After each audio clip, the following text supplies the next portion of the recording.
Luma AI is gaining significant attention for its innovative approach to 3D content creation and AI-powered video generation. Here's a breakdown of key aspects based on available information, key features and strengths.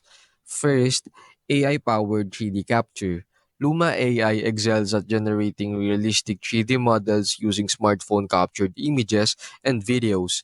This is powered by neural radiance fields or nerves, which allow for detailed and lifelike representations. Second, is AI video generation. Luma AI has a very strong AI video generation.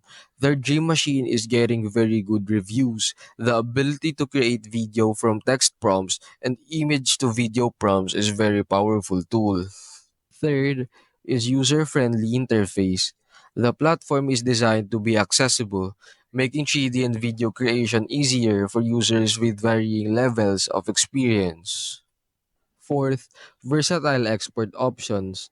Luma AI supports various export formats like USDZ, GITF, or OBJ, facilitating integration with other 3D software and game engines. Fifth and the last is community support. A vibrant Discord community provides a platform for users to share knowledge and seek assistance. To get the most up-to-date information, I recommend visiting the official Luma AI website and exploring their community forums.